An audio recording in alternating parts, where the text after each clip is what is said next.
और ऐ मेरे बंदो तुम फजूल खर्ची न करना, तुम नाजायज जगहों पर पैसे खर्च न करना, हराम जगहों पर अपना माल खर्च न करना।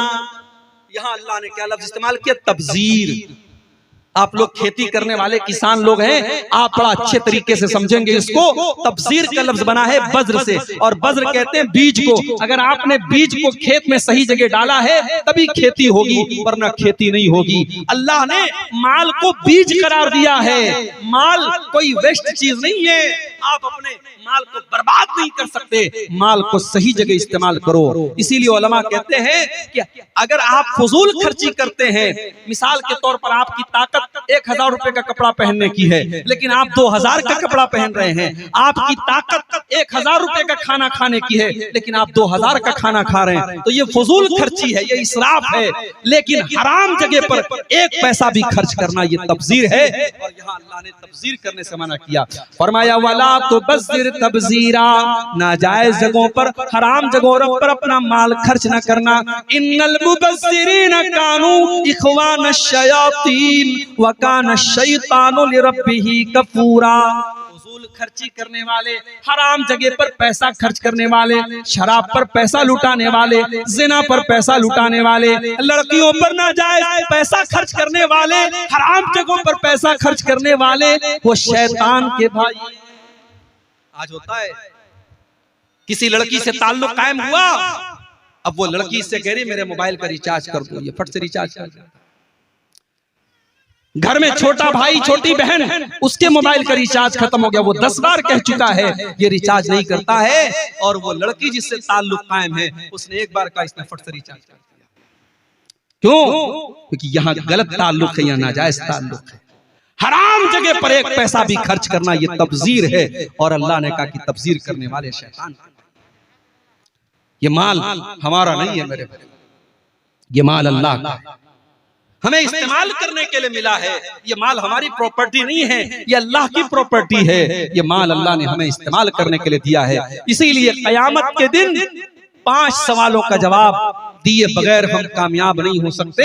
उन 5 सवालों में ये सवाल भी किया जाएगा, वअन मालिही मिन ऐन इक्तसबहु व फीमा अनफक़हु, तूने माल कहां से कमाया था और कहां खर्च किया था।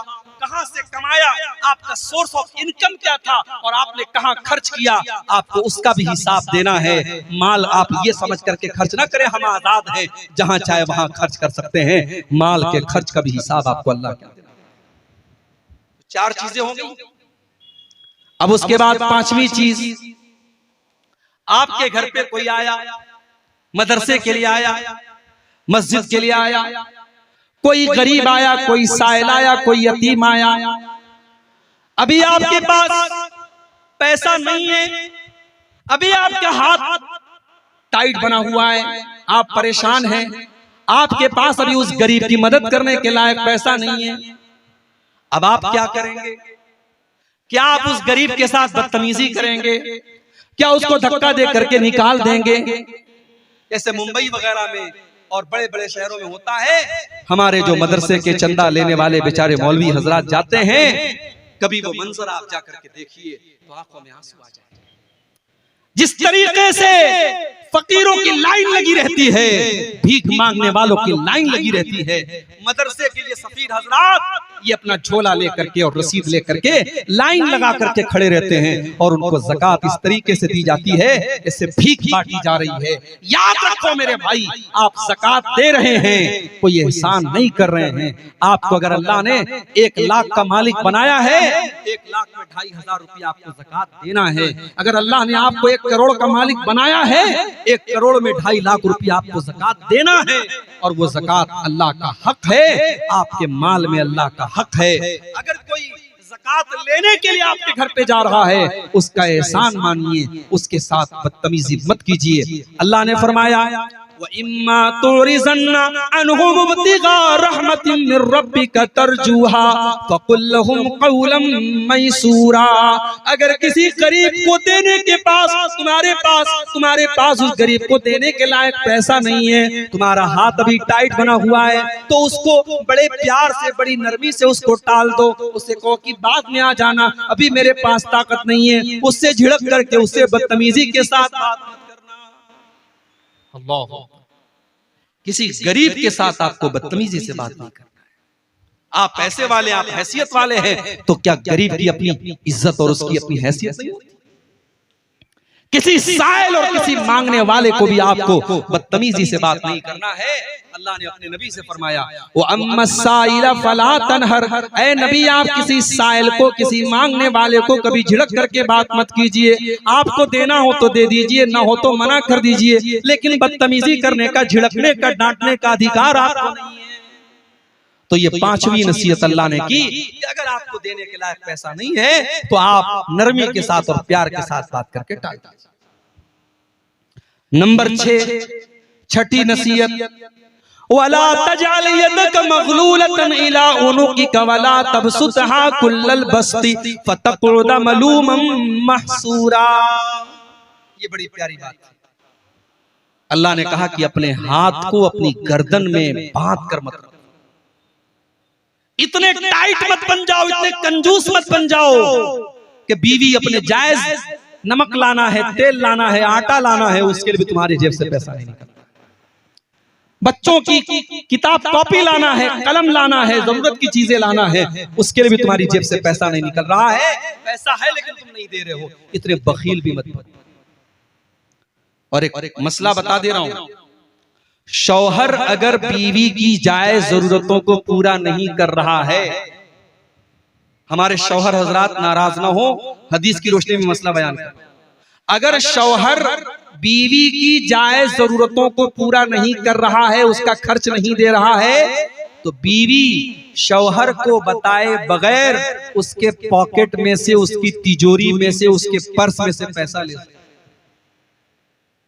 बीवी चुरा सकती है बीवी शौहर का पैसा, कब?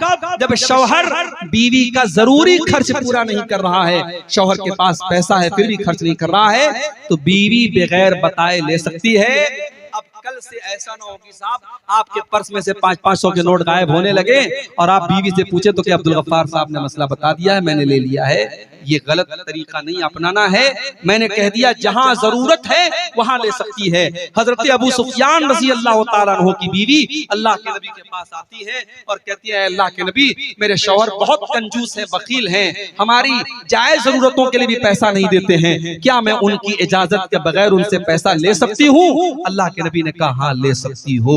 तो बीवी शौहर अगर कंजूस और बखील है, बास शौहर बेचारे बड़े कंजूस होते हैं, अल्लाह ताला हिफाजत करे, और वो अपने बच्चों की जायज जरूरतों को भी पूरा नहीं करते हैं, तो ऐसी कंजूस शौहरों की बीवियां उनकी तिजोरी में से पैसा बगैर बताए ले सकती हैं। अल्लाह ने कहा कंजूस भी मत बनो, वला तबसुतहा कुल्लल बस्ती फतक़ुद मलूमम महसूरा, और अपने हाथों को इतना फैला भी न देना कि बाद में तुमको मोहताज हो जाना पड़े। अपनी चादर के बराबर तुम अपना पैर फैलाना, उससे ज्यादा तुम फैलाओगे तो तुम्हारी चादर खुल जाएगी, तुम बेआबरू हो जाओगे, बेइज्जत हो जाओगे। अपनी लिमिट से ज्यादा खर्च ना करना। एक मसला अक्सर पूछा जाता है, मौलवी साहब क्रेडिट कार्ड इस्तेमाल करना कैसा है? आजकल क्रेडिट कार्ड पर बड़े ऑफर भी आते हैं। आजकल मोबाइल जैसे फ्लिपकार्ट पे, अमेजॉन पे अगर आपको मोबाइल लेना है, अगर आप कैश में मोबाइल लेंगे 25,000 का मिलेगा, क्रेडिट कार्ड के जरिए लेंगे पता लगा साहब 2,000 की छूट चल रही है, 3,000 की छूट चल रही है, और क्रेडिट कार्ड फ्री में बन भी जाता है।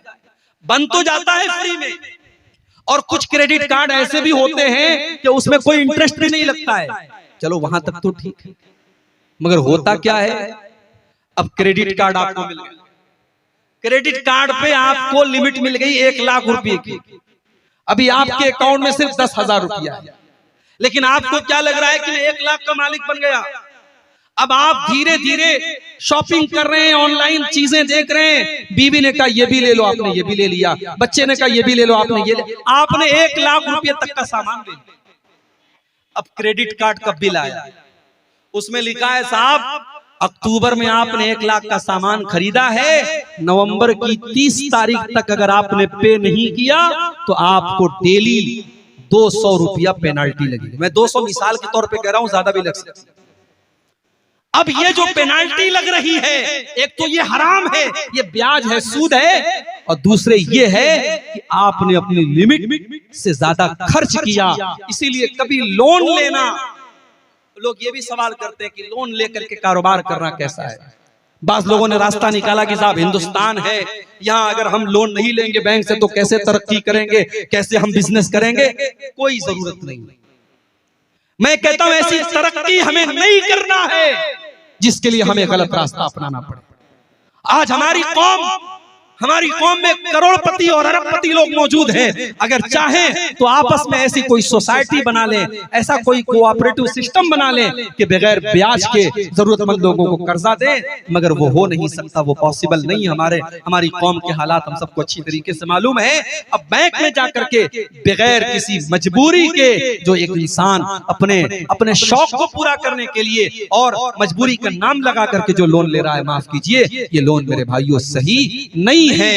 अल्लाह ने उसूल बता दिया कि आप अपने हाथों को गर्दन से बांध कर भी मत रखिए और अपने हाथों को फैला करके भी मत रखिए। बखील और कंजूस भी मत बनिए और अपनी लिमिट से ज्यादा आप सखावत भी मत कीजिए। और उलमा ने लिखा है कि अगर इन दो चीजों को आदमी अपना ले तो कभी इंसान परेशान नहीं होगा, कभी कर्जे की नौबत नहीं आएगी। कर्जे की नौबत तभी आती है जब इंसान अपनी लिमिट से ज्यादा खर्च करता है। तो ये दो चीजों को आप अपना लीजिए। ये 5 चीजें। नंबर 6, अच्छा 5वीं चीज को बयान करने के बाद अल्लाह ने एक और बात बयान की, इन्ना रब्बका यबसुतुर रिज़्क़ लिमन यशाउ व यक़दिर इन्नहु काना बिइबादिही खबीरम बसीरा। ऐ दौलत वालों, कहीं तुम्हारे दिल में ये एहसास ना पैदा हो जाए कि मेरे पास दौलत है इसलिए मैं बहुत अच्छा हूं, और किसी गरीब को ये ना लगे कि मेरे पास दौलत नहीं है इसलिए अल्लाह मुझसे नाराज हो गया है। नहीं, कभी कभी अल्लाह काफिरों को भी दौलत देता है, अल्लाह मुशरिकों को भी दौलत देता है, अल्लाह शराबियों को भी दौलत देता है, अल्लाह ज़ानियों को भी दौलत देता है। इन्ना रब्बका यबसुतुर रिज़्क़ लिमन यशाउ व यक़दिर, अल्लाह जिसको चाहता है रोजी खोल करके देता है और जिसको चाहता है रोजी तंग कर देता है। अल्लाह की रोजी का निजाम उसके हाथ में है। आप जरूरी नहीं है कि आप अल्लाह को नाराज करें तो आपको तो रोजी न मिले, और जरूरी नहीं है कि आप बहुत मुत्तकी और परहेजगार है तो आपको रोजी मिले। रोजी का सिस्टम अलग है। अल्लाह ने कारून को भी दौलत दी थी, अल्लाह ने फिरौन को भी दौलत दी थी। तो दौलत का निजाम अल्लाह ने अपने हाथ में रखा है। उसकी वजह से कोई ये ना समझे कि दौलत वाले से अल्लाह बहुत खुश है और गरीब से अल्लाह नाराज है, ऐसा नहीं। तो 5 चीजें हो गई।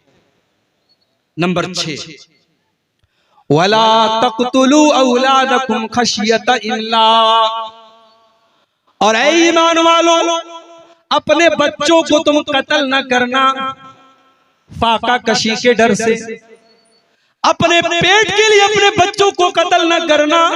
नहनु नर्ज़ुकुहुम व इय्याकुम, तुम्हारे बच्चों को भी रोजी हम देते हैं और तुमको भी रोजी हम ही देते हैं। इन्न क़त्लहुम काना ख़ितअन कबीरा, औलाद को कत्ल करना बहुत बड़ा गुनाह है। उस जमाने में लड़कियां पैदा होती थी तो लड़कियों का बाप अपने हाथ से अपनी बेटी का गला दबा करके उसको कब्र में दफन कर देता था। अपने हाथ से बेटियों को धक्का दे करके गड्ढे में डाल देता था और जिंदा गाड़ देता था। उस समाज में ये जुल्म भी होता था। कुरान में अल्लाह बयान करता है, वइज़ा बुश्शिरा अहदुहुम बिल उन्सा ज़ल्ल वजहुहु मुस्वद्दन व हुवा कज़ीम।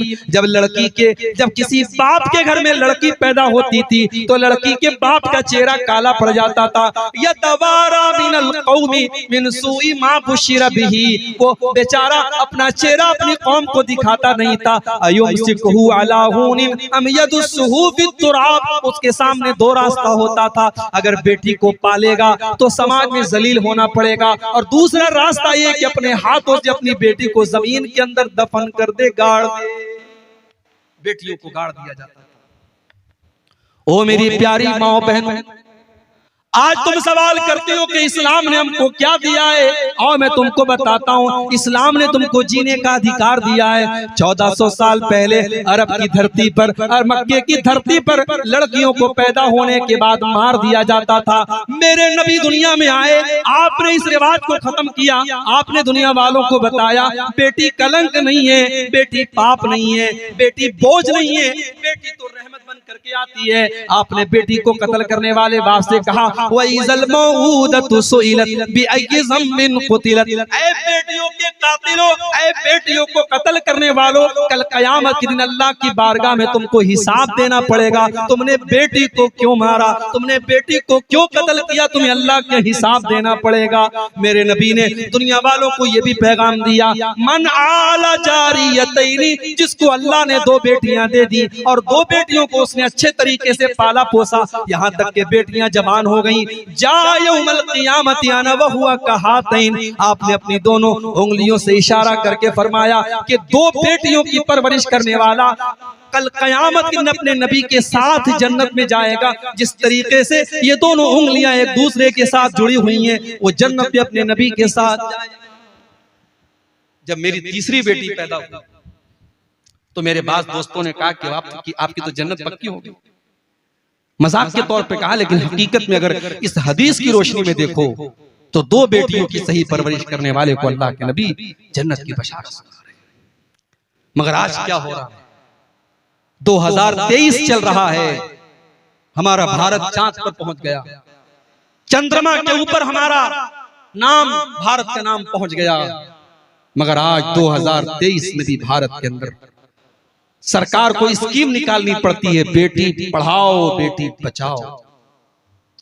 बेटी बचाओ का नारा क्यों लगाना पड़ता है, कभी आपने गौर किया?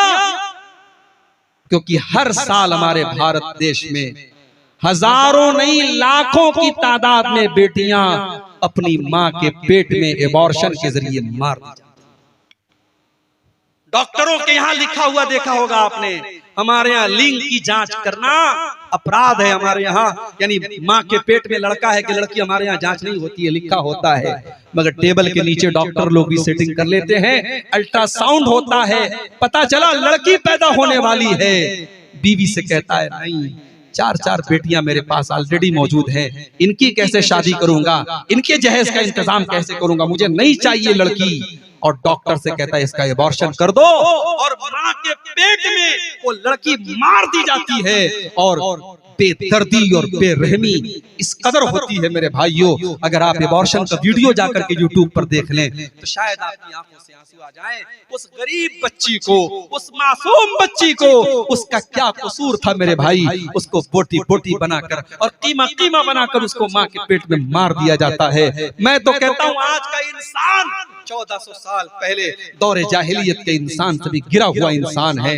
कम से कम उस दौर का इंसान अपनी बेटी को पैदा होने देता था, बेटी को दुनिया की शक्ल देखने देता था। आज का इंसान इतना जालिम है, अपनी बेटी को पैदा भी होने नहीं देता। बेटी पैदा होती ही, बेटी के पैदा होने के पहले ही माँ के पेट में बेटी को काट काट के उसके टुकड़े टुकड़े करके मार दिया जाता है। मेरे भाइयों, अल्लाह कह रहा है खबरदार अपनी औलाद को कत्ल। और एक बात और कहूंगा, शेरशाबादी कौम में तालीम की बड़ी कमी है। ठीक है, आपके यहाँ बहुत माशाअल्लाह डॉक्टर भी हुए, इंजीनियर भी हुए, आप ही की बरादरी के एक आलिम मदीना मुनव्वरा में उन्होंने दर्स भी दिया, डॉक्टर अमानुल्लाह मदनी, ये सारी चीजें उपलब्धि है हमारे पास। मगर आज ओवरऑल अगर आप बात करें हमारी इस बरादरी में आज तालीम की बड़ी कमी है। बेटा जहां कुछ करने के काबिल हुआ 14-15 साल का, बाप ने जल्दी से काम पे लगा। बेटा पढ़ने में तेज था, उसके अंदर टैलेंट कूट कूट करके भरा था, वो डॉक्टर बन सकता था, वो इंजीनियर बन सकता था, वो वकील बन सकता था। मगर बाप ने ये सोचा नहीं, बेटा बड़ा हो गया, अब कमा के लाए, पहले हमें कुछ आसानी आ जाए। बाप ने बेटे की पढ़ाई छुड़ा दी और बेटे को अपने साथ काम पे लगा दिया। माफ करना मेरे भाइयों, औलाद को कत्ल करने का मतलब यही नहीं है कि उसके गले पे छुरी चला दी जाए। औलाद को कत्ल करने का मतलब ये भी है कि उसको पढ़ाई और एजुकेशन और शिक्षा के अधिकार से महरूम कर दिया जाए। अगर आपका बच्चा और आपकी बच्ची पढ़ाई में तेज है और पढ़ने में वो इंटरेस्ट रखता है और आप अपने फायदे के लिए उसकी पढ़ाई छुड़ा रहे हैं, तो ये भी औलाद को कत्ल करना है। और इस मामले में हमसे बहुत बेहतर हमारे गैर मुस्लिम भाई हैं। कलकत्ता में टैक्सी में बैठा था और टैक्सी का ड्राइवर गैर मुस्लिम था। मैंने जब उससे पूछताछ की तुम्हारे कितने बच्चे हैं, बच्चियां हैं, उसने कहा मौलवी साहब मेरी 2 लड़कियां हैं, एक लड़का है। मैंने कहा क्या करते हैं वो? का लड़का अभी MBA कर रहा है, लड़कियां जो है डॉक्टरी पढ़ रही हैं। मैंने कहा तुम टैक्सी चलाते हो, किस तरीके से तुम मैनेज करते हो? कहा मौलवी साहब मैं टैक्सी चला रहा हूँ, मैं नहीं चाहता मेरा बेटा और मेरी बेटी जो है वो भी गरीब और मजदूर बनकर करके रहे, मैं पढ़ा रहा हूँ, मैं रूखी सूखी खा रहा हूँ और किराए के मकान पे रह रहा हूँ और कलकत्ता के अंदर मैं टैक्सी चला रहा हूँ, मगर अपने बच्चों को मैं हायर एजुकेशन दे रहा हूँ, मैं उनको आला तालीम दे रहा हूँ। ये सोच एक गैर मुस्लिम की है, ये सोच हमारी कब बनेगी? मेरे भाइयों, आज मुसलमानों के इलाकों में चले जाओ, आपको बेहतरीन खाने पीने की दुकानें मिलेंगी, बेहतरीन होटल मिलेगा। मुसलमानों के इलाके होटलों से पहचाने जाते हैं, अच्छे पकवान से पहचाने जाते हैं। मुसलमानों के इलाकों में गोश्त की दुकानें नजर आती है तो समझ में आ जाता है ये मुसलमानों का इलाका है। गैर मुस्लिमों के इलाके में चले जाओ, एक से एक स्कूल आपको मिल जाएंगे, एक से एक कॉलेज मिल जाएगा, एक से एक तालीमी इदारे मिल जाएंगे। हमारी कौम तालीम में बहुत पीछे है। मेरे भाइयों, अल्लाह कह रहा है अपनी औलाद को कत्ल मत करो, औलाद को तालीम से महरूम करना ये भी आज के दौर में कत्ल से कम नहीं है। इसलिए अपने बच्चों को पढ़ाओ। हमारे नबी के ऊपर कुरान की पहली जो वही नाजिल हुई थी, इक़रा बिस्मि रब्बिकल लज़ी खलक़, उसमें पढ़ने का हुक्म दिया गया था। मैं नहीं कहता जरूरी नहीं आप स्कूल में पढ़ाओ, मदरसे में पढ़ाओ, कहीं पर भी पढ़ाओ, लेकिन बच्चों और बच्चियों को पढ़ाओ, उनकी तालीम आप अपने फायदे के लिए करें। 6 चीजें हो गई। 7वीं चीज, वला तक़रबुज़्ज़िना इन्नहु काना फ़ाहिशतन व साअ सबीला। और ऐ मेरे बंदो, तुम ज़िना के करीब भी न जाना, तुम ज़िना के पास भी न जाना। हाय हाय, अल्लाह ये भी तो कह सकता था ज़िना मत करो, अल्लाह ने ये नहीं कहा। अल्लाह ने कहा वला तक़रबुज़्ज़िना, ज़िना इतनी खतरनाक चीज है, उसकी बॉर्डर के करीब भी न जाना। नेपाल की बॉर्डर पर आप चले जाओ, अभी बॉर्डर शुरू भी नहीं हुआ है, अभी आप इंडिया के अंदर मौजूद हैं, लेकिन बीएसएफ के खेमे लगे हुए हैं, बॉर्डर के जो सिपाही उनके खेमे लगे हुए हैं, बॉर्डर की सुरक्षा करने वाले सिपाहियों की वहां पे उनके खेमे लगे हुए हैं, जो ये बता रहे हैं कि बॉर्डर करीब आ चुकी है, अब यहाँ संभल करके रहना है। आप बॉर्डर पर कोई हथियार लेकर के नहीं जा सकते, कोई इलीगल चीज, कोई गैर कानूनी चीज लेकर के नहीं जा सकते। मेरे भाइयों, अल्लाह कह रहा है वला तक़रबुज़्ज़िना, मेरे बंदो तुम ज़िना के करीब भी न जाना। लड़की बन संवर करके घर से निकल रही है, लिपस्टिक लगाकर, पाउडर लगाकर, सज धज करके, सवर करके निकल रही है, अपने जिस्म की नुमाइश करके निकल रही है। मेरे भाइयों, क्या वो ज़िना की दावत नहीं दे रही है? क्या वो दुनिया वालों को ये आमंत्रण नहीं दे रही है, ये दावत नहीं दे रही है? वो लोगों, देखो मैं कितनी खूबसूरत हूँ, मेरे हुस्न का दीदार करो, मेरे जिस्म का दीदार करो, मेरे शरीर को देखो। वो ज़िना की दावत दे रही है। अल्लाह कह रहा है वला तक़रबुज़्ज़िना, ऐ मुसलमानों तुम ज़िना के करीब भी न जाओ। मुसलमान लड़की जब घर से निकले तो अल्लाह के नबी फरमाते हैं वो खुशबू लगा करके न निकले, वो खुशबू लगा करके भी न निकले। अगर मस्जिद में जाना है, नमाज पढ़ने जाना है, तो नमाज पढ़ने के लिए भी वो खुशबू लगा करके नहीं जा सकती। मेरी प्यारी माँ बहनों, आप जलसे में आ रही हैं, आप तकरीर सुनने के लिए जा रही हैं, रात भर आप तकरीर सुनेंगी, कुरान और हदीस की बातें सुनेंगी। आप जवान लड़की, आपकी 18-22 साल की, 20 साल की लड़की, वो सच करके, संवर करके, वो दुनिया भर का मेकअप करके, वो खुशबुओं में अपने आप को बसा करके अपने घर से निकल रही है। ये कहाँ से जायज हो गया? ये भी नाजायज है मेरे भाइयों, ये भी ज़िना की दावत देना है। और आज आपके सीमांचल की बहुत सारी लड़कियां, आज इंस्टाग्राम पर उनके फॉलोवर लाखों की तादाद में, लड़की मुसलमान है, किशनगंज की रहने वाली है, पूर्णिया की रहने वाली है, अररिया की रहने वाली है, मुसलमान लड़की है, वो अपने रील्स डालती है, अपनी तस्वीरें डालती है, अपने वीडियोस डालती है, दुनिया वाले उसके ऊपर कमेंट करते हैं माशाअल्लाह, वेरी क्यूट, वेरी ब्यूटीफुल, उसकी तारीफें हो रही हैं।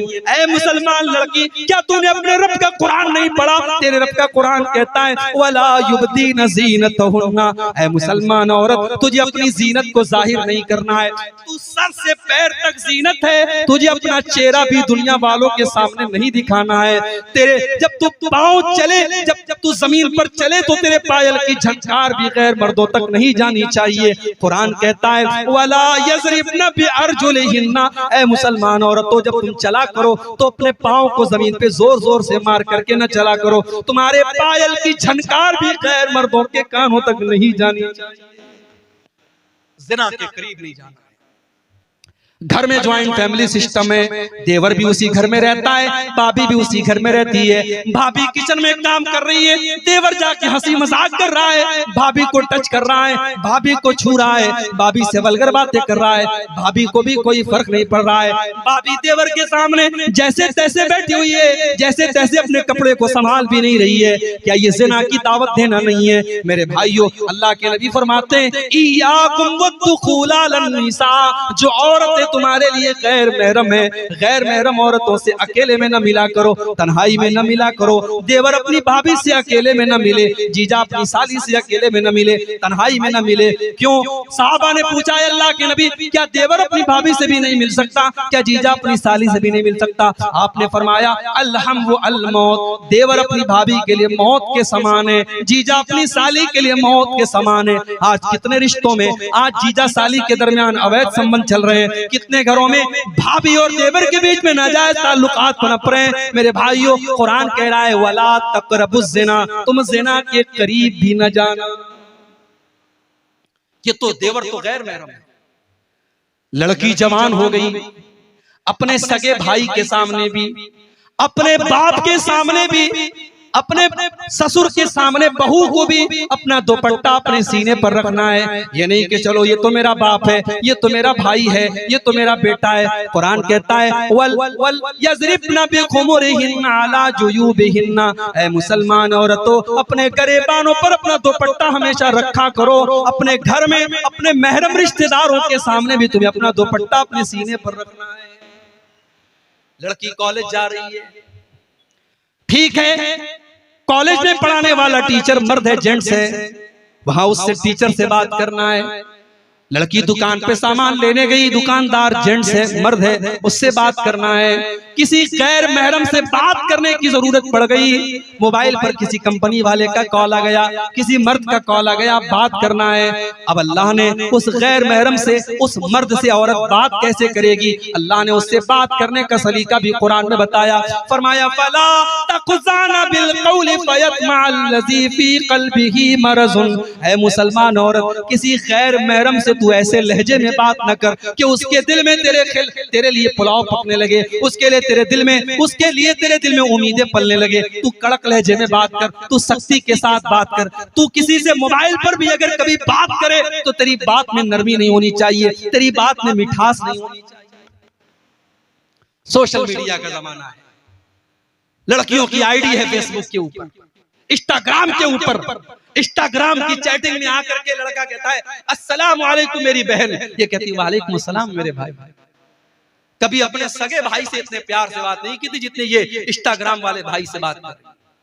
तो 4 दिन तक वो भाई रहता है, फिर वो कहता है तुम्हारी आवाज सुनने का मन कर रहा है। ये इधर से वॉइस आवाज भेजती, अपनी आवाज में कुछ बोल करके भेजती। माशाअल्लाह तुम्हारी आवाज तो बहुत खूबसूरत है, हालांकि निहायत बेकार आवाज है, मगर यहाँ तो पुलाव पक रही है। इश्क और मोहब्बत की लड़की की तारीफ करता है, लड़की खुशी के मारे फूले नहीं समा रही है, फिर फोटो भी भेज रही है, फिर वीडियो भी भेज रही है, फिर मुलाकात का अपॉइंटमेंट भी मिल जाता है, लड़का लड़की मुलाकात भी करते हैं। और व्हाट्सएप और फेसबुक और इंस्टाग्राम की एक चैटिंग होटल के किसी कमरे में जाकर के बंद होती है। मेरे भाइयों, ये सोशल मीडिया का इस्तेमाल, मैं ये तो नहीं कहता कि लड़कियों के लिए हराम है, मगर मेरी बहनों, अगर आपने जरा से भी अगर किसी को अपनी उंगली पकड़ाई तो कलाई पकड़ने में देर नहीं लगेगी। ये मर्द औरत का रिश्ता चिंगारी की तरह है, इसलिए अल्लाह ने कहा, वला तक़रबुज़ ज़िना, ज़िना के करीब भी न जाना, अगर जाओगे तो जल करके भस्म हो जाओगे। इतना बड़ा गुनाह है ज़िना। अगर कुंवारा ज़िना करे तो इस्लाम कहता है 100 कोड़े मारे जाएंगे। लड़की को भी 100 कोड़े मारे जाएं, लड़के को भी 100 कोड़े मारे जाएं। भारत का कानून कहता है अगर आपस की सहमति से ज़िना हुआ है तो उसमें कोई आपत्ति नहीं है, कोई गुनाह नहीं है। इस्लाम ये कहता है अगर ज़िना हुआ है, अवैध संबंध कायम हुआ है, निकाह के बगैर अगर रिश्ता कायम हुआ है, लड़के को भी 100 कोड़े मारे जाएं, लड़की को भी 100 कोड़े मारे जाएं। कुरान कहता है वलियशहद अज़ाबहुमा ताइफतुम मिनल मोमिनीन, जब ज़िना की ये सजा दी जाए तो पब्लिक के सामने दी जाए, अलल ऐलान दी जाए, किसी बंद कमरे में न दी जाए।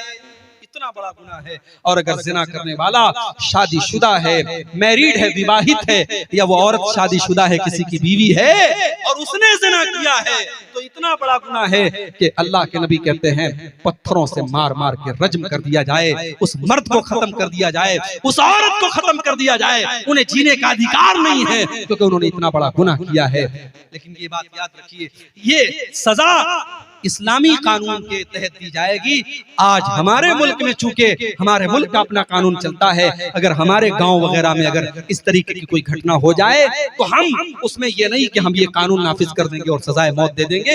हम भारत के कानून के दायरे में रह करके उसको जो सजा हो सकती है वो सजा दिलाने की और देने की कोशिश करेंगे। लेकिन जिना इतना बड़ा पाप है मेरे भाइयों, आप ये सोचिए कि इस्लाम ने शादीशुदा जानी अगर है तो सजाए मौत करार दी है। इसीलिए अल्लाह कह रहा है वला तक़रबुज़ ज़िना, तुम जिना के करीब भी न जाओ, ये बहुत गंदा काम है और बहुत बुरा रास्ता है। 7 चीजें हो गई। नंबर 8, वला तक़्तुलुन नफ़्सल्लती हर्रमल्लाहु इल्ला बिल हक़्क़ि, किसी निर्दोष की हत्या न करना, किसी बेकसूर को कत्ल न करना जिसको कत्ल करने की इजाजत इस्लाम ने तुमको नहीं दी है। फलस्तीन का मामला चल रहा है, हमें मालूम नहीं अंदर कौन कौन सी बातें। कहने वाले तो ये भी कहते हैं कि हमास नाम की जो एक तंजीम ऑर्गेनाइजेशन है, ये साल 2 साल में एक हमला करती है इसराइल के ऊपर। इसराइल हमास के मुकाबले में बहुत ज्यादा पावरफुल है। ये 2-4 रॉकेट छोड़ करके उनके 10-20 लोगों को मारते हैं, फिर उधर से मिसाइलों की बमबारी होती है और बेकसूर फलस्तीनी मारे जाते हैं। मेरे भाइयों, हकीकत क्या है? हम इतनी दूर से बैठ करके सारे हालात का तजिया नहीं कर सकते, मगर हमें ये हालात देख करके दुख होता है कि तो मुसलमान का खून रहा है, छोटे छोटे बच्चों की लाशें बिछ रही हैं। चाहे हमास का, अगर हमास का हमला इसराइल के अंदर आम शहरियों पर और नागरिकों पर हो रहा है और उनके बीवी बच्चों को मारा जा रहा है, तो इसको भी हम जायज नहीं करार दे सकते। और इसराइल जवाब में अगर कार्रवाई कर रहा है और फलस्तीनियों को मार रहा है तो ये भी नाजायज है। आखिर इसराइल को वो धरती तो फलस्तीन से ही मिली थी, वो इलाका तो फलस्तीन का इलाका था जिसे आज इसराइल ने हथिया लिया और धीरे धीरे फलस्तीन पर वो कब्जा करता चला जा रहा है। याद रखो, आज मीडिया भी बिल्कुल एक तरफा आज फलस्तीन के खिलाफ और इसराइल की हिमायत में बोल रहा है, जबकि मीडिया वालों को ये जान लेना चाहिए इसी भारत में एक बहुत बड़े नेता हुए थे अटल बिहारी वाजपेयी। वो कांग्रेस के नेता नहीं थे, बीजेपी के नेता थे, उनकी विचारधारा अलग थी। उन्होंने उस दौर में एक बयान दिया था जो बहुत वायरल हो रहा है। उन्होंने कहा था कि भारत फलस्तीन के साथ खड़ा है और भारत का ये मानना है कि फलस्तीनियों को उनका हक मिलना चाहिए। आज हमारी हुकूमतों के मेयार बदल गए, आज मीडिया की जबान बदल गई। काश मीडिया वालों को कुरान की आयत कोई जाकर के बता दे, इस्लाम के ऊपर आतंकवाद का लेबल लगाने वालों, इस्लाम किसी आतंकवाद की दावत नहीं देता। इस्लाम तो कहता है वला तक़्तुलुन नफ़्सल्लती हर्रमल्लाहु इल्ला बिल हक़्क़ि, किसी निर्दोष की हत्या करने का तुम्हें अधिकार नहीं है। किसी बेकसूर की हत्या आप नहीं कर सकते। ये सुसाइड बॉम्बिंग जायज नहीं है इस्लाम में।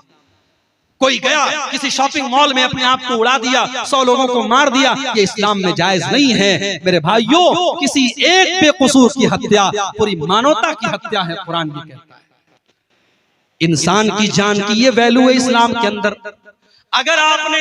अगर किसी एक इंसान की किसी ने हत्या कर दी तो हत्यारे को बदले में हत्या की जाएगी, कातिल को कत्ल किया जाएगा। वमन कुतिला मज़लूमन फक़द जअलना लिवलिय्यिही सुल्ताना फला युसरिफ फिल क़त्ल इन्नहु काना मंसूरा। अगर कोई कत्ल हो गया तो उसके घर वालों को अल्लाह ने इजाजत दी है कि चाहे तो वो कातिल को कत्ल करवा दे, चाहे तो वो कातिल को कत्ल करवा दे, और चाहे तो कत्ल के बदले एक बहुत बड़ा अमाउंट जिसको दियत कहा जाता है वो दियत ले ले। ये अधिकार अल्लाह ताला ने जो इंसान कत्ल हुआ है, जो मकतूल है, उसके घर वालों को दिया है। तो ये 8वां हुक्म है मेरे भाइयों कि किसी की हत्या करने की हमें इजाजत नहीं। नंबर 9, वला तक़रबू मालल यतीम इल्ला बिल्लती हिया अहसन, और यतीम के माल के करीब न जाना, किसी यतीम का माल न हथियाना। हाय हाय, आज यतीमों के नाम पे बड़े बड़े इदारे चल रहे हैं और यतीमों के नाम पे बाहर से पैसा आ रहा है। यतीमों का पैसा लोगों की पॉकेट में जा रहा है, लोगों के पेट में जा रहा है। अगर किसी यतीम का माल आपने नाजायज तरीके से खाया, कुरान कहता है इन्नल्लज़ीना याकुलूना अम्वालल यतामा ज़ुल्मन इन्नमा याकुलूना फी बुतूनिहिम नारा। जो लोग यतीम का माल नाजायज तरीके से अपने पेट में भरते हैं वो जहन्नम की आग अपने पेट में भर रहे हैं। वसयस्लौना सईरा, और अनकरीब वो जहन्नम की आग में डाले जाएंगे। यतीम बेचारा बेसहारा होता है, उसका बाप नहीं होता। कोई थप्पड़ लगा के निकल जाए, कोई पूछने वाला नहीं तुझे थप्पड़ क्यों मारा गया। बाप बहुत बड़ी दीवार होता है मेरे भाई, बाप ना हो तो बच्चा यतीम हो जाता है। यतीम का कोई नहीं होता। मेरे नबी यतीम थे, पैदा हुए तो बाप नहीं थे। मेरे नबी से बढ़ के यतीम का दर्द कौन समझ सकता था। इसीलिए अल्लाह के नबी ने फरमाया अना वकाफिलुल यतीम कहातैन। आपने दो उंगलियों से इशारा करके फरमाया यतीम की परवरिश करने वाला, यतीम को पालने वाला जन्नत में मेरे साथ जाएगा। जैसे ये दोनों उंगलियां एक दूसरे के साथ मिली हुई हैं, यतीम की परवरिश करने वाला अल्लाह के नबी के साथ जाएगा। एक सहाबी आए अल्लाह के नबी के पास, कहा अल्लाह के रसूल मेरा दिल बड़ा सख्त है, मेरा दिल बड़ा हार्ड है, मेरा दिल मुझे बड़ा कठोर मालूम होता है, मैं क्या करूं। अल्लाह के नबी ने फरमाया इमसा बेरासिल यतीम, जाओ किसी यतीम के सर पे मोहब्बत से हाथ फेर दो, तुम्हारा दिल सॉफ्ट हो जाएगा, तुम्हारा दिल नरम हो जाएगा। ये यतीम का मकाम है मेरे भाइयों। कुरान कहता है वला तक़रबू मालल यतीम इल्ला बिल्लती ही अहसन हत्ता यबलुगा अशुद्दा। अगर कोई यतीम आपकी यतीम की परवरिश आपने अपनी जिम्मेदारी में ले ली है और यतीम का माल भी आपको मिला है, तो यतीम के माल में से खर्च न करो। जब यतीम बड़ा हो जाए, जब जवान हो जाए, उसका माल अमानत है, उसकी अमानत है। इन्हीं 17 आयतों की तफसीर कह लीजिए, तशरीह कह लीजिए, एक्सप्लेनेशन कह लीजिए, व्याख्या कह लीजिए, मैं आज आपके सामने बयान। सूरह बनी इसराइल की इन 17 आयतों में अल्लाह ताला ने हमें और आपको 15 नसीहतें बताई, 15 कीमती बातें बताई है, 15 ऐसी बातें बताई है कि अगर उनको हम अपना लें तो हमारी जिंदगी बदल सकती है, हमारा जीवन बदल सकता है, हम दुनिया और आखिरत में कामयाब हो सकते हैं। अब मैं आपसे एक वादा करवाना चाहता हूं कि आप ये 15 नसीहतें यहां से सुनने के बाद आप ये वादा कीजिए कि आप इंशाअल्लाह उसके ऊपर अमल करने की कोशिश करें। सिर्फ एक कान से सुन करके दूसरे कान से उड़ा नहीं देना है। ये कुरान की नसीहत है, ये अल्लाह की नसीहत है। हमें इसको सुनना है, दिल में बसाना है और उस पर अमल करने की कोशिश करना है। दुआ कीजिए अल्लाह ताला हम सबको इसकी तौफीक अता फरमाए। तो आइए कुरान का 15वां पारा खोलते हैं। वक़ज़ा रब्बुका अल्ला ताबुदू इल्ला इय्या। ये पहली नसीहत है, 15 नसीहतों में ये पहली नसीहत है। वक़ज़ा रब्बुका अल्ला ताबुदू इल्ला इय्या।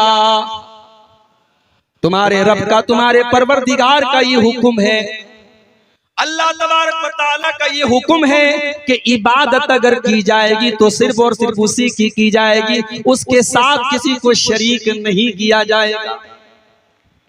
ये पहली नसीहत है अल्लाह ताला, अल्लाह की इबादत में किसी और को शरीक नहीं करना। अब इबादत किसको कहते हैं? सिर्फ नमाज पढ़ने का नाम इबादत नहीं है, सिर्फ सजदा करने का नाम इबादत नहीं है। हर वो अमल जो हम अल्लाह को राजी करने के लिए करते हैं वो सब इबादत है, और वो अमल हम किसी और के लिए नहीं कर सकते। हम अल्लाह के नाम की कसम खाते हैं, अल्लाह के अलावा किसी और के नाम की कसम खाना हराम है, शिर्क है। हम अल्लाह ताला से डरते हैं सबसे ज्यादा, उतना किसी और से डरना शिर्क है। एक होता है नेचुरल, आप सांप देख करके डर जाते हैं, बिच्छू देख करके डर जाते हैं, करंट से डरते हैं आप, वो एक नेचुरल डर है। मगर जो डर अल्लाह का है वो डर किसी और से अगर आपके अंदर है तो ये शिर्क है। यहां तक कि जो मोहब्बत अल्लाह से होनी चाहिए वो मोहब्बत अगर आप अपने माँ बाप से करते हैं, अपने बीवी बच्चों से करते हैं, अपने धन दौलत से करते हैं, अपने कारोबार से करते हैं, वो मोहब्बत करना भी शिर्क है। कुरान का दूसरा पारा उठाइए, वमिनन्नासि मन यत्तखिदु मिन दूनिल्लाहि अंदादन युहिब्बूनहुम कहुब्बिल्लाह वल्लज़ीना आमनू अशद्दु हुब्बन लिल्लाह। लोगों में कुछ ऐसे भी लोग होते हैं जितनी मोहब्बत अल्लाह से करनी चाहिए उतनी मोहब्बत वो दूसरों से करते हैं, जबकि ईमान वाले सबसे ज्यादा अगर किसी से मोहब्बत करते हैं तो अल्लाह से करते हैं। जो मकाम अल्लाह को देना है वो किसी और को आप नहीं दे सकते।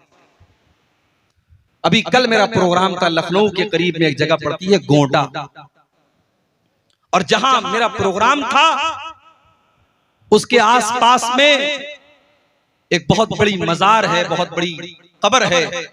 एक बुजुर्ग की वारिस अली शाह की कब्र है, और उस मजार को, उस मकबरे को कहा जाता है देवा शरीफ। हर साल देवा शरीफ की उस कब्र के ऊपर उर्स होता है, और 3-4 दिन बल्कि 1 हफ्ते तक उर्स होता है। और आप यकीन कीजिए वहां बाकायदा तवायफें आती हैं और नाचती और गाती हैं उसी मजार के बगल में। ये सारा मेला होता है, ये किसके नाम पर हो रहा है? इस्लाम के नाम पर। ये मुसलमान कर रहा है, किसी कब्र पे जाकर के सर झुका रहा है, किसी बुजुर्ग के आगे जाकर के सर झुका रहा है, बे औलाद औलाद मांगने के लिए जा रहा है, बीमार शिफा के लिए जा रहा है।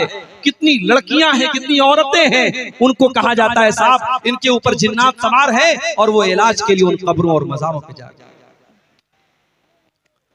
मौलाना अल्ताफ हुसैन हाली ने 100 साल पहले कहा था, करे गैर गर्बुत की पूजा तो काफिर, करे गैर गर्बुत की पूजा तो काफिर, कवाकिब में माने करिश्मा तो काफिर, झुके आग पर बहरे सजदा तो काफिर, जो ठहराए बेटा खुदा का तो काफिर, मगर मोमिनों पर कुशादा है राहें, परस्तिश करें शौक से जिसकी चाहें, नबी को जो चाहे खुदा कर दिखाएं, इमामों का रुतबा नबी से बढ़ाएं, मज़ारों पे जा जा के नजरें चढ़ाएं, शहीदों से जा जा के मांगे दुआएं, न तौहीद में कुछ फर्क इससे आवे, न इस्लाम बिगड़े न ईमान जावे। मुसलमान तावीज़ पहन रहा है तब भी पक्का मुसलमान, मुसलमान कब्र पे जाके सजदा कर रहा है तब भी पक्का मुसलमान है, अपने बच्चे के सर पे हाथ रख के बच्चे की कसम खा रहा है तब भी पक्का मुसलमान है। मेरे भाइयों, अगर कोई चीज शिर्क है तो चाहे वो हिंदू करे, चाहे वो ईसाई करे, चाहे वो मुसलमान करे, शिर्क है तो वो शिर्क ही रहेगी। मुसलमान के करने से शिर्क तौहीद नहीं बन जाएगा और वो चीज सही नहीं हो जाएगी।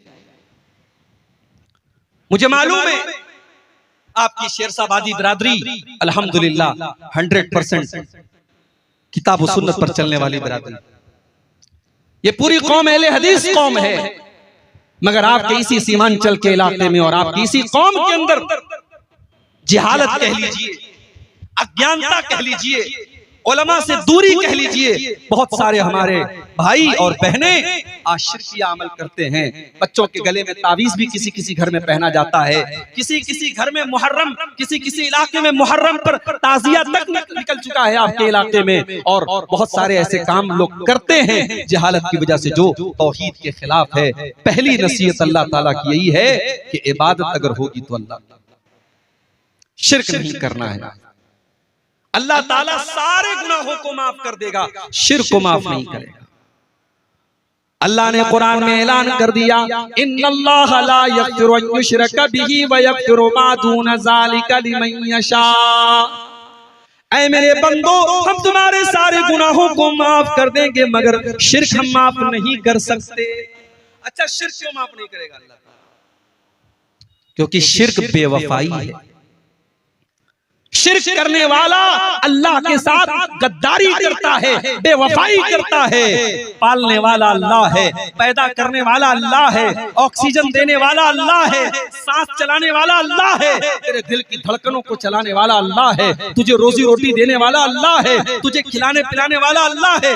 और तू किसी और से जाकर के अपनी बीड़ी बनाने की फरियाद कर रहा है, किसी और के आगे हाथ फैला रहा है। ये तो वही बात हो गई कि किसी की बीवी उसको छोड़ करके किसी और मर्द के साथ चली जाए तो दुनिया कहती है बड़ी बदचलन औरत है, अपने शौहर के साथ बेवफाई करती है। इसीलिए अल्लाह ने कुरान में जब ज़िना का जिक्र किया तो ज़ानी के साथ अल्लाह ने मुशरिक का जिक्र किया। अल्लाह ने फरमाया अज़्ज़ानी ला यनकिहु इल्ला ज़ानियतन, अज़्ज़ानी ला यनकिहु इल्ला ज़ानियतन औ मुशरिकतन। ज़िना करने वाला या तो ज़ानिया औरत से शादी करता है या मुशरिक औरत से शादी करता है।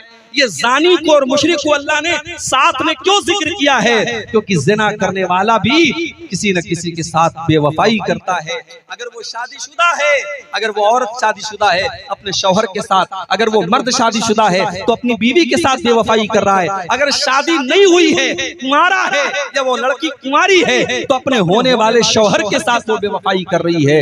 अल्लाह ने इसीलिए ज़ानी और मुशरिक को एक साथ जिक्र किया है कि जिस तरीके से ज़िना करने वाला बेवफाई करता है अपने होने वाले शौहर और बीवी के साथ, वैसे ही एक मुशरिक, एक शिर्क करने वाला अपने खालिक के साथ, अपने रब के साथ बेवफाई करता है। तो पहली नसीहत अल्लाह ने की कि तुम मेरे साथ किसी को शरीक मत करो।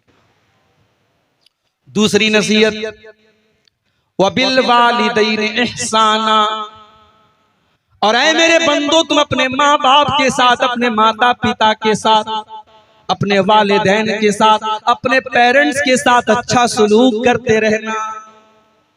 देखो तौहीद के बाद अल्लाह ने फौरन माँ बाप का जिक्र किया, इसलिए कि दुनिया में जितने लोगों के हुकूक हमारे ऊपर हैं उनमें सबसे पहला नंबर हमारे माँ बाप का है। इस दुनिया में सबसे ज्यादा अगर हमारे ऊपर किसी का एहसान है तो हमारे माँ बाप का एहसान है। माँ को देखो 9 महीने अपने पेट में रखती है, 9 महीने अपने पेट में रखने की तकलीफ आपकी माँ बर्दाश्त करती है, और जब 9 महीने पूरे हो जाते हैं उस बच्चे को अपनी जान पर खेल करके, अपनी जिंदगी को दांव पे लगा करके वो माँ जन्म देती है। बच्चा पैदा हो जाता है, अल्लाह ताला ने ये सिस्टम बनाया कि उसी माँ के बदन में उसके खून जिगर को अल्लाह ताला ने बच्चे की खुराक बना दिया। वो माँ 2 साल तक अपने बच्चे को अपना खून जिगर दूध की शक्ल में पिलाती है। मेरे प्यारे साथियों, उस माँ के एहसानात को तुम कभी नहीं चुका सकते। बाप को देखो, बाप को देखो, बाप रात दिन एक करके खून पसीना एक करके आपको पालता है, आपकी माँ के ऊपर खर्च करता है, आपकी परवरिश के ऊपर खर्च करता है, आपकी पढ़ाई लिखाई के ऊपर खर्च करता है। बाप अगर इस दुनिया से चला जाए तो बच्चा यतीम माना जाता है, बच्चे को दुनिया में कोई सहारा देने वाला नहीं होता है। बाप बहुत बड़ी छाया होती है, बाप अपने बच्चे के लिए बहुत बड़ा सहारा होता है। ये 2 हस्तियां हैं मेरे भाई जिनका एहसान हम कभी नहीं चुका सकते। अब्दुल्ला बिन उमर ने देखा एक आदमी खाने काबा का तवाफ कर रहा है, अपने कंधे पर अपनी बूढ़ी माँ को बिठा करके खाने काबा का तवाफ कर रहा है और बहुत खुश बना हुआ है। जब उसने तवाफ को कंप्लीट कर लिया, 7 चक्कर उसने खाने काबा के लगा लिए, अपनी माँ को कंधे पर बिठा करके उसने तवाफ करा लिया, उसने उम्रा करा लिया, उसने हज कंप्लीट कर लिया। अब्दुल्ला बिन उमर के ऊपर नजर पड़ी, कहता है कि अब्दुल्ला इब्न उमर, आज मैंने अपनी माँ का हक अदा कर दिया। मेरी माँ ने मेरे ऊपर जो एहसानात किए थे, अब्दुल्ला इब्न उमर, आज मैंने अपनी माँ के उन एहसानात को चुका दिया, आज मैंने अपनी माँ के एहसानात का बदला उतार दिया। अब्दुल्ला बिन उमर कहते हैं वला वला ज़फ़रतन मिन ज़फ़रात उम्मिका, अरे तेरी माँ ने जब तुझे जन्म दिया था, तेरी माँ के मुंह से जो चीख की आवाज निकली थी, तेरी माँ जो चिल्लाई थी, अभी तो तूने उस आवाज का भी हक अदा न किया, अभी तो तूने अपनी माँ की चीख का भी हक अदा नहीं चुका सकते। हमारा न माँ के एहसानात का बदला चुका सकते, न बाप के एहसानात का बदला चुका सकते। इसीलिए अल्लाह ताला अपनी तौहीद का ऐलान करने के बाद दूसरा हुक्म क्या दे रहा है? व बिल वालिदैन इहसाना, अपने माँ बाप के साथ मरते दम तक भलाई करते रहो।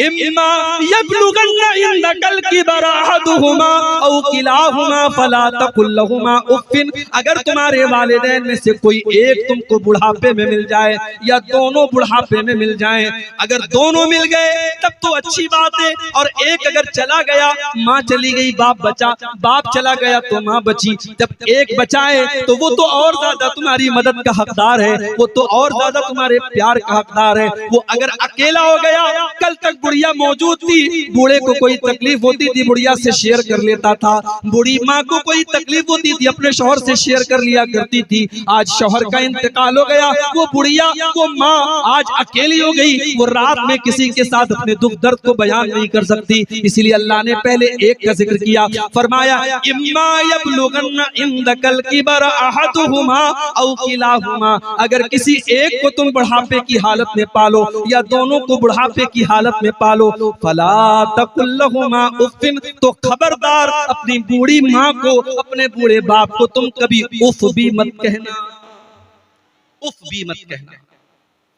अरबी जबान में किसी को तकलीफ पहुंचाने के लिए सबसे हल्का अगर कोई लफ्ज है, उफ है। अल्लाह ने कहा कि उफ भी मत कहना, यानी तकलीफ पहुंचाना, उनसे बदतमीजी करना, उनकी आंखों में आंसू लाना तो बड़ी दूर की बात है। तुम्हें अपनी जुबान से कोई ऐसा लफ्ज भी नहीं निकालना है जिससे तुम्हारी माँ को तकलीफ पहुंचे, तुम्हारे बाप को तकलीफ पहुंचे। यहां एक बात की और वजाहत कर देता, जरूरी नहीं है हर मसले में माँ बाप सही हो, माँ बाप की जिद गलत भी हो सकती है, माँ बाप का फैसला गलत भी हो सकता है। अगर माँ बाप की कोई गलत बात है, आप मत मानो मेरे भाई, उनकी हर बात मानना जरूरी नहीं है, उनकी गलत बात को आप इनकार कर सकते हो, मगर बदतमीजी करने का, उनको तकलीफ पहुंचाने की अथॉरिटी आपको नहीं है। उनकी गलत बात आप मत मानिए, लेकिन उनके साथ अच्छा सलूक करिए। आपकी बीवी है, माँ की आपकी बीवी के साथ नहीं बन पा रही है, आपने बहुत मैनेज करने की कोशिश की, बहुत संभालने की कोशिश की, लेकिन माँ में और बीवी में नहीं बन पा रही है, सास और बहू में नहीं निभ पा रही, कोई मसला नहीं, आप अपनी बीवी के साथ अलग रहो, आप अपना किचन अलग कर लो, माँ के साथ अच्छा सलूक करते रहो, माँ की जरूरतों को पूरा करते रहो, माँ को कोई तकलीफ न पहुंचाओ। लेकिन जब देख लिया कि ज्वाइंट फैमिली में साथ में रहना बहुत मुश्किल है, तो कोई बात नहीं, आप अपनी बीवी का भी हक अदा करो, बीवी को अलग कर सकते हैं अलग। जरूरी नहीं है, कोई ये फर्ज नहीं है कि माँ और बीवी में नहीं निभ पा रही है, झगड़े हो रहे हैं सास और बहू के, और हम जबरदस्ती दोनों की जिंदगी को आजाद बना के रखें। नहीं, बीवी का हक अपनी जगह है, माँ का हक अपनी जगह है। आप अलग अलग रहिए बीवी के साथ, आप अपना किचन अलग कर लीजिए, रिहाइश अलग कर लीजिए, लेकिन माँ के साथ अच्छा सलूक। अल्लाह ने फरमाया उनको उफ भी न कहना, वला तनहरहुमा, उनको कभी डांट फटकार करके उनसे बात न करना, वकुल लहुमा कौलन करीमा, और जब भी अपने माँ बाप से तुम बात करना तो बड़े अदब के साथ बात करना, बड़ी तमीज के साथ बात करना। तुमने अगर आज MBBS का एग्जाम पास कर लिया, तुम डॉक्टर बन गए, तुम्हारे माँ बाप अगर अंगूठा छाप है, तब भी उनके साथ तुम्हें बदतमीजी करने की कोई अथॉरिटी नहीं है, उनके साथ तुम गलत तरीके से बात न करना। तुम डॉक्टर हो गए, तब भी उनके बेटे हो, अपनी माँ के सामने जब भी जाना, अपने बाप के सामने जब भी जाना, वो कुल्लहुमा कौलन करीमा, उनसे बड़े पोलाइटली लहजे में, बड़ी रिस्पेक्ट के साथ, बड़े सम्मान के साथ, बड़ी नरमी के साथ बात करना।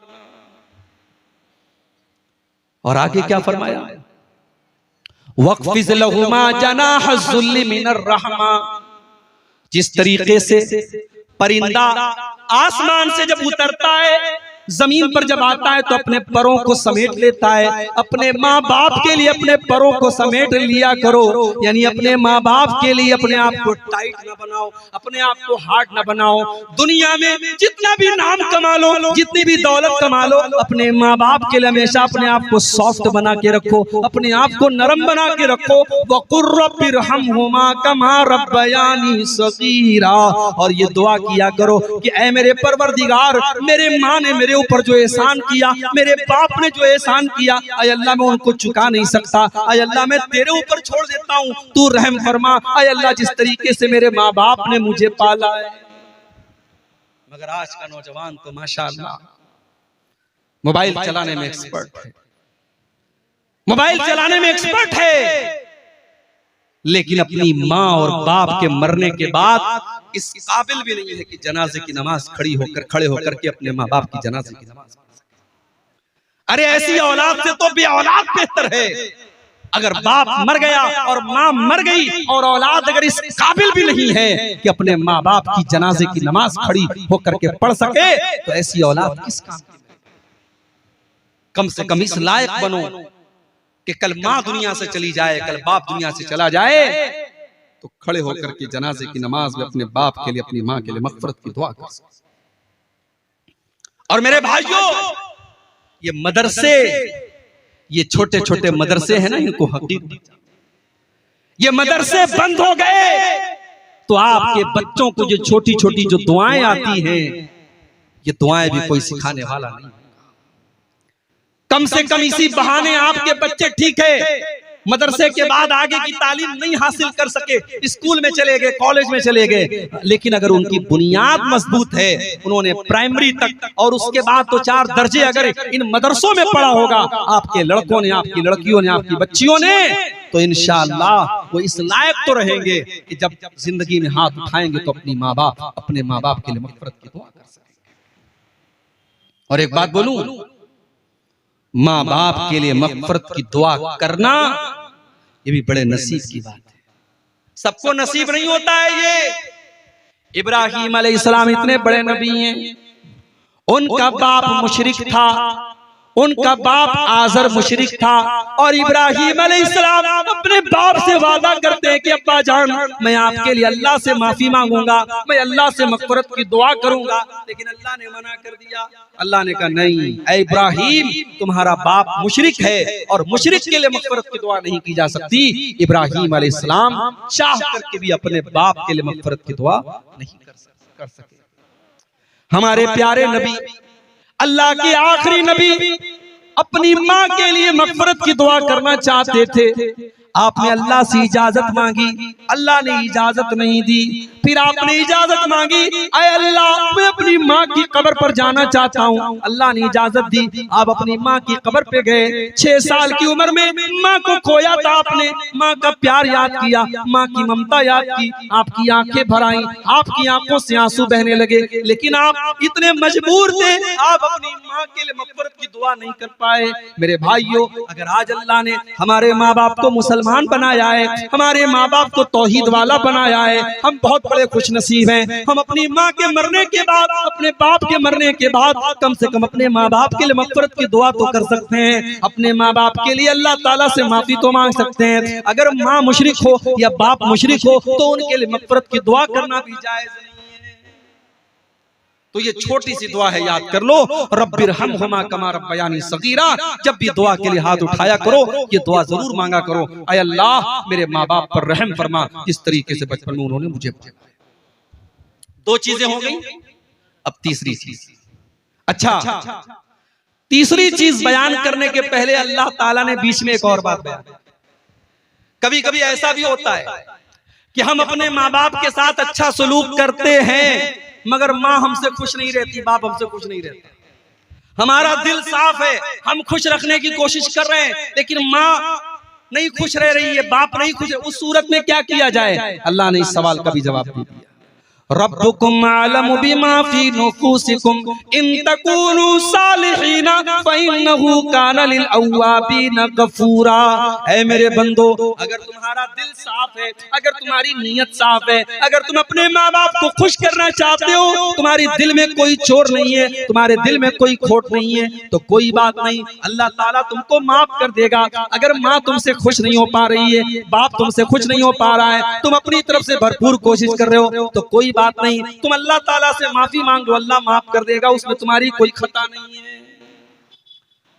उसके बाद तीसरा होगा व आतिज़ल कुर्बा हक़्क़हु वल मिस्कीन वब्नस सबील।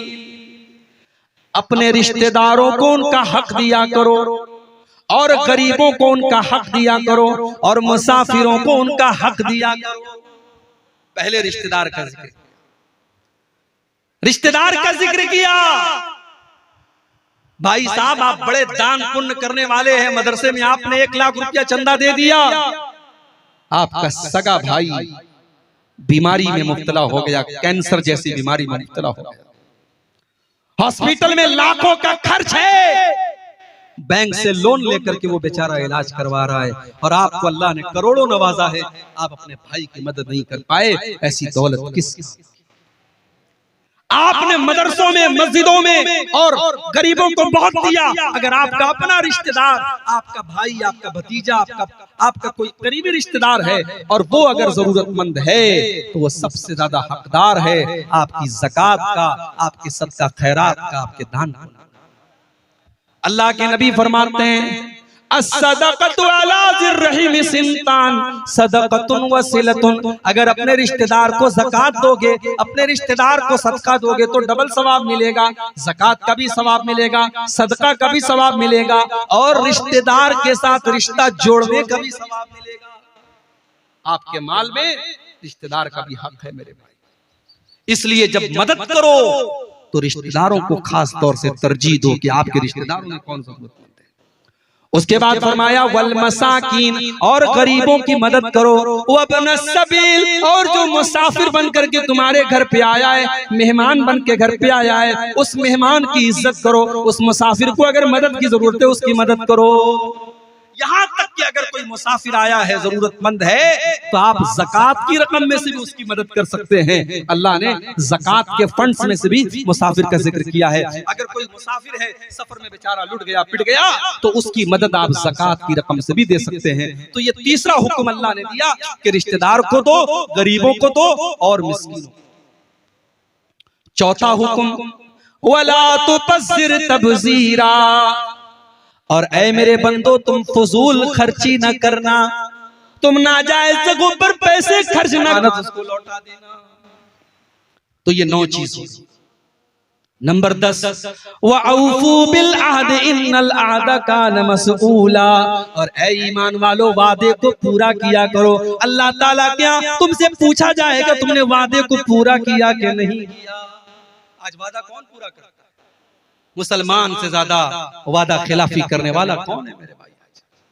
आज हमारी पहचान बन गई कि हमारी जबान की कोई वैल्यू नहीं। कल इसी भारत के अंदर, इसी मुल्क के अंदर मुसलमान अपनी जबान से पहचाना जाता था, आज हमारी जबान की कोई वैल्यू नहीं रही। मेरे प्यारे साथियों, अल्लाह के नबी वादे के इतने पक्के थे कि आप बद्र के लड़ाई में, बद्र के मैदान में 313 आपके साथी थे और दुश्मन की तादाद 1000 थी। एक एक सहाबी की अल्लाह के नबी की नजर में बड़ी कीमत थी। 2 सहाबी आपके पास आते हैं, अल्लाह के नबी हमें दुश्मनों ने गिरफ्तार कर लिया था और जान बचाने के लिए हम वादा करके आए हैं कि हम लड़ाई में आपका साथ नहीं देंगे। अल्लाह के नबी, हम जान बचाने का वादा करके आए थे लेकिन हम आपका साथ देना चाहते हैं, हम लड़ना चाहते हैं। आपने फरमाया नहीं नहीं, मोहम्मद का मानने वाला वादा खिलाफी नहीं कर सकता। जाओ, मेरे साथियों की तादाद कम है, मैं इसको बर्दाश्त कर लूंगा, मगर मैं वादा खिलाफी करके तुमको जंग में शामिल नहीं कर सकता। आपने दोनों को वापस कर दिया। ये थी मेरे नबी की। मेरे नबी इस तरीके से अपने वादे को पूरा करते थे। वादे का एक मकाम होता है मेरे भाई, वादे की वादा खिलाफी करने वाला मुनाफिक होता है। मुनाफिक की निशानी है जब बात करे तो झूठ बोले, जब वादा करे तो वादा खिलाफी करे, और जब अमानत रखी जाए तो। 9 चीजें हो गई। 10वीं चीज फरमाया वऔफू बिल कौल इज़ा वऔफू बिल कैल इज़ा किल्तुम वज़िनू बिल क़िस्तासिल मुस्तक़ीम। और ऐ ईमान वालो, जब तुम कोई सामान नाप करके दिया करो तो पूरा पूरा नाप करके दिया करो, उसमें कोई कमी न किया करो। वज़िनू बिल क़िस्तासिल मुस्तक़ीम, और तुम्हारा तराजू बिल्कुल सही होना चाहिए। आज मुसलमान का तराजू भी सही नहीं, उसकी नाप तौल भी सही नहीं। आज कितने ऑनलाइन जुआ के ऐप आ रहे हैं, हमारा नौजवान जुआ खेल रहा है। कोई क्रिकेट पे जुआ लगा रहा है, कोई फुटबॉल पे जुआ लगा रहा है, कोई टेनिस पे जुआ लगा रहा है। अब तो ऑनलाइन जुआ खेला जा रहा है। और ये जुआ इसको इतना ग्लैमराइज कर दिया गया, बड़े बड़े फिल्मी एक्टर उसका ऐड करते हैं। नौजवान देख करके सोचता है यार इतने बड़े बड़े खिलाड़ी ऐड कर रहे तो सही होगा, और फौरन उसमें पैसा लगाता है। कितने मुसलमान नौजवानों ने करोड़ों रुपए बर्बाद कर दिए। हमारे यूपी के अंदर मऊ एक जगह है, मऊ का एक नौजवान सुसाइड कर लेता है इसी जुए की लत में आकर के। मेरे भाइयों, जुआ चाहे ताश के पत्तों से खेला जाए, चाहे सट्टेबाजी के जरिए खेला जाए, चाहे ऑनलाइन ऐप के जरिए खेला जाए, जुआ हराम है, नाजायज है, उसकी कमाई नाजायज है। हलाल तरीके से बिजनेस करो मेरे भाई। अल्लाह कह रहा है ज़ालिका खैरुन व अहसनु तावीला। नाजायज तरीके से अगर तुम पैसा कमा भी लोगे, वो पैसा तुम्हें अच्छे अंजाम तक नहीं पहुंचा पाएगा। हलाल तरीके से पैसा कमाओ, जायज तरीके से पैसा कमाओ, इसका अंजाम बेहतर है। उसके बाद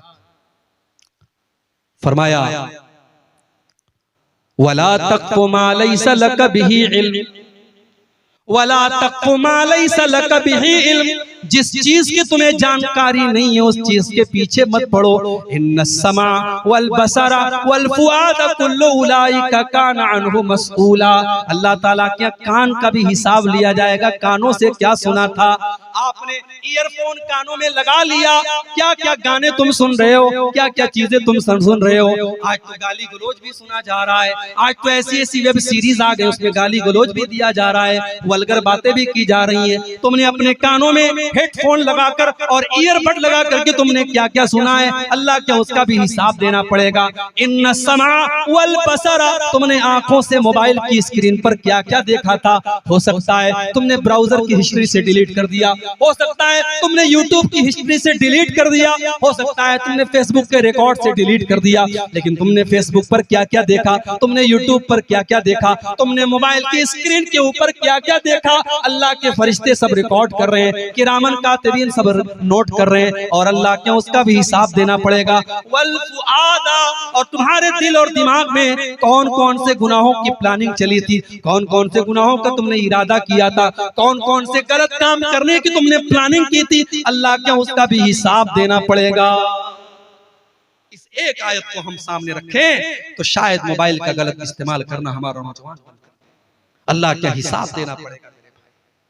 कहीं ऐसा ना हो कि हमारे मोबाइल का गलत इस्तेमाल हमारी नेकियों को बर्बाद कर दे, हमारी नमाजों को बर्बाद कर दे, हमारे हज और उम्रे को बर्बाद कर दे। बड़ा नाजुक दौर है मेरे भाई।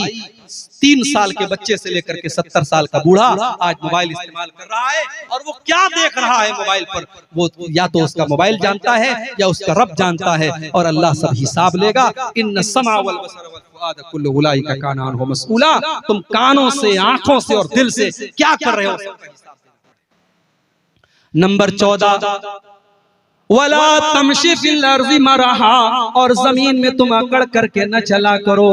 जमीन में तुम अहंकार के साथ, गुरूर के साथ और तकब्बुर के साथ न चला करो। इन्नका लन तखरिकल अर्ज़ा, तुम जमीन को फाड़ नहीं सकते। वलन तबलुगल जिबाला तूला, और पहाड़ के ऊपर तुम चढ़ नहीं सकते। तुम तकब्बुर किस बात का करते हो, तुम घमंड किस बात का करते हो। जितना भी पैसा कमा लो, जितना भी नाम कमा लो, हो तो तुम मिट्टी से पैदा हुए, हो तो तुम्हें एक हकीर पानी के कतरे से पैदा मखलूक हो, तुम इंसान हो, तुम्हें तकब्बुर जेब नहीं देता, तुम्हें गुरूर और घमंड सूट नहीं करता। तुम तकब्बुर न करना, अकड़ करके न चलना। अल्लाह को कोई घमंडी पसंद नहीं, कोई तकब्बुर करने वाला पसंद नहीं है। ये 14 बातें अल्लाह ने बयान की, और 14 बातें बयान करने के बाद अल्लाह ने फरमाया कुल्लु ज़ालिका काना सय्युहु इंद रब्बिका मकरूहा। मेरे बंदो, ये 14 बातें मैंने बयान कर दी हैं। इसमें जो गलत बातें, इसमें जिन बातों से तुमको मना किया गया है, वो अल्लाह ताला को बहुत ज्यादा नापसंद है, उनसे बच करके रहना। ज़ालिका मिम्मा औहा इलैका रब्बुका मिनल हिकमा, ऐ नबी ये हिकमत की बातें हैं जो आपका रब आपको बता रहा है। वला तजअल मअल्लाहि इलाहन आखर, और ऐ नबी 15वीं नसीहत ये है, 15वां हुक्म ये है कि आप अल्लाह के साथ, ऐ कुरान पढ़ने वाले, तू अल्लाह के साथ किसी और को शरीक मत करना। वला तजअल मअल्लाहि इलाहन आखरा फतुल्का फी जहन्नम मलूमम मदहूरा, तो अल्लाह के साथ किसी को शरीक न करना, वरना जहन्नम के अंदर डाल दिया जाएगा।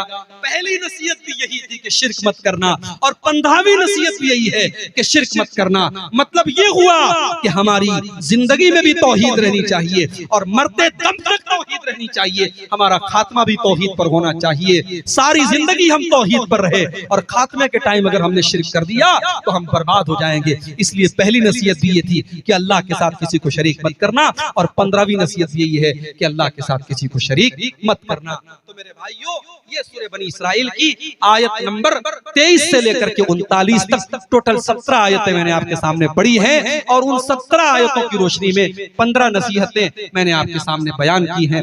मैं उम्मीद करता हूं इन 15 नसीहतों पर हम सब अमल करने की कोशिश करेंगे। इसमें हमारे अकीदे की भी इस्लाह है, हमारे अमल की भी इस्लाह है, हमारे घरों की भी इस्लाह है, हमारे अखलाक की भी इस्लाह है। इन 15 बातों को अगर हम अमल कर लें इन पर, इंशाअल्लाह हमारी जिंदगी बदल जाएगी। आइए हम अल्लाह से दुआ करें, रब्बुल आलमीन इन 15 नसीहतों पर हम सबको अमल करने की तौफीक अता फरमाए। रब्बुल आलमीन हमें हर किस्म के शिर्क से, बिदअत से, खुराफात से अल्लाह ताला महफूज रखे। रब्बुल आलमीन जो हमें बीमार हैं उनको शिफा अता फरमाए। रब्बुल आलमीन कहने सुनने से ज्यादा अमल की तौफीक अता फरमाए। आमीन व आखिर दावाना अल्हम्दुलिल्लाहि रब्बिल आलमीन। अस्सलामु अलैकुम व रहमतुल्लाह।